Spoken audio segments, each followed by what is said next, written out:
Assalamualaikum warahmatullahi wabarakatuh. Bismillahirrahmanirrahim.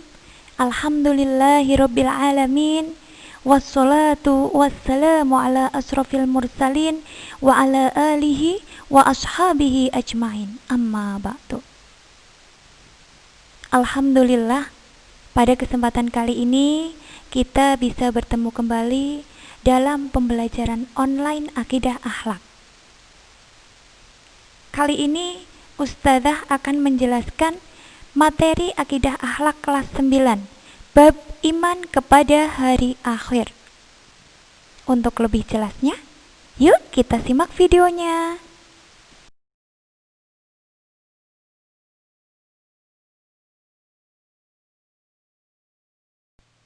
Manusia terbagi menjadi 3 golongan dalam menanggapi hari kiamat. Golongan yang pertama yaitu golongan yang tidak percaya terhadap kejadian hari akhir.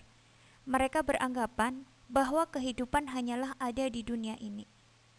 Golongan ini cenderung sebagian besar hidupnya hanya untuk kepentingan sesaat dan untuk duniawi saja. Sehingga golongan ini kelak setelah kiamat akan menjadi golongan yang menyesal. Golongan ini disebut golongan ateis, yaitu golongan yang tidak mempercayai adanya Tuhan.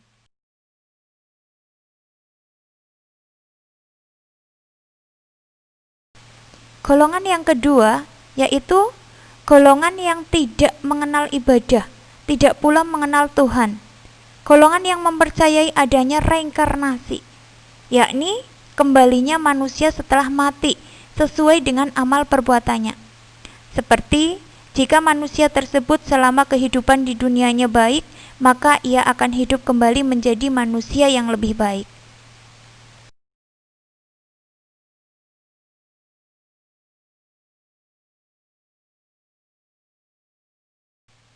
Begitu juga sebaliknya, jika selama hidupnya banyak berbuat jahat, maka ia akan lahir dalam bentuk yang lebih buruk, misalnya menjadi kambing atau kucing. Golongan ini banyak dipeluk oleh golongan arudi, yakni agama buatan manusia.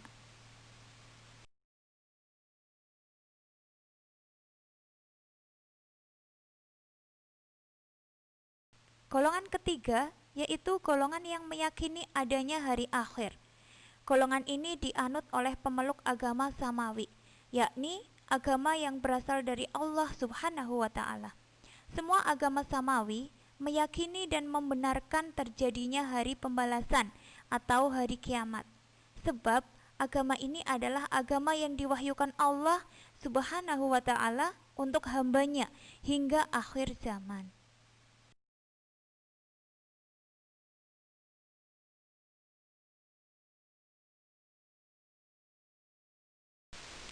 Pengertian hari akhir. Al-Quran menjelaskan bahwa peristiwa hancurnya alam semesta disebut Yaumus Sa'ah. Setelah mati, manusia dibangkitkan kembali untuk mempertanggungjawabkan amal perbuatannya selama hidup di dunia.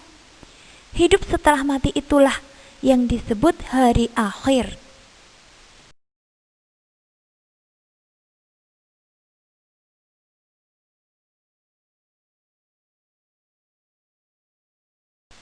Hari akhir menurut Al-Quran dan Al-Hadis biasa disebut dengan dalil naqli.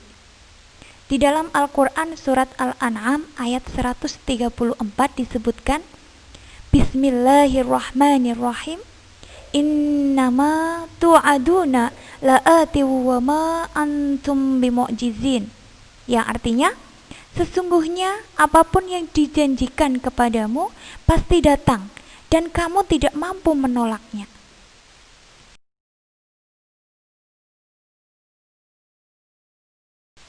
Di dalam surat Toha ayat 15 juga disebutkan, Bismillahirrahmanirrahim, Inna sa'ata atiyatun akadu ufiha litujza kullu nafsim bima tas'a.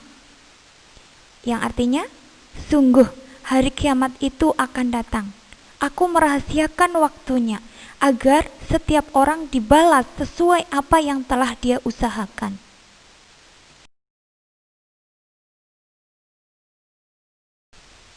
Hari akhir menurut ilmu pengetahuan atau dalil akli. Menurut ahli fisika, hari akhir terjadi jika seluruh benda-benda langit akan bertabrakan dan saling menghancurkan satu sama lain. Karena daya rotasi dan revolusi benda-benda langit itu tidaklah abadi.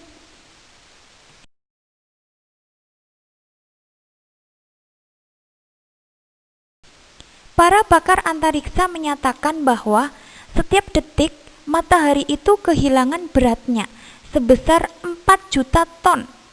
Karena kehilangan berat secara terus-menerus, maka cahaya matahari akan habis dan padam. Pada saat itulah hari akhir akan terjadi. Diperkirakan kurang lebih 15 miliar tahun lagi.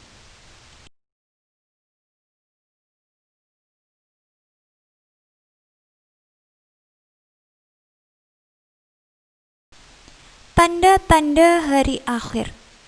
Tanda-tanda kecil hari akhir antara lain: yang pertama, manusia bermegah-megahan dan melupakan Allah Subhanahu wa Ta'ala. Yang kedua, sikap durhaka seorang anak terhadap orang tuanya dalam berbagai bentuk, seperti menghardik, melawan, dan tidak mematuhi perintah orang tua. Yang ketiga, zina mulai merajalela dan dilegalkan atau dihalalkan.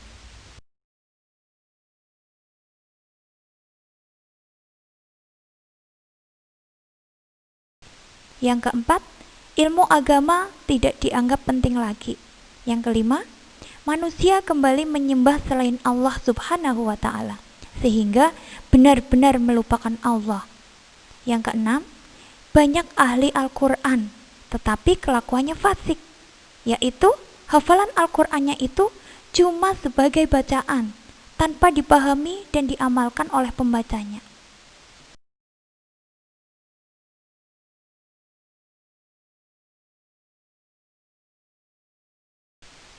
Tanda-tanda besar hari akhir yaitu: yang pertama, munculnya kabut beracun atau duhon.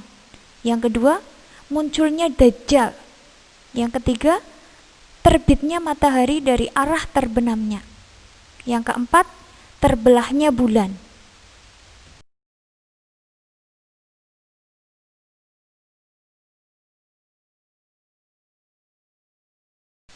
Yang kelima, keluarnya Ya'juj Ma'juj.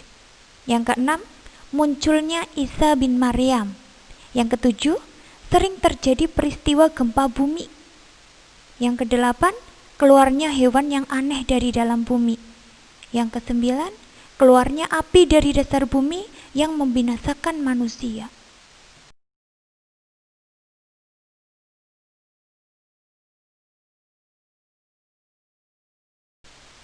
Mungkin hanya itu yang bisa Ustazah sampaikan.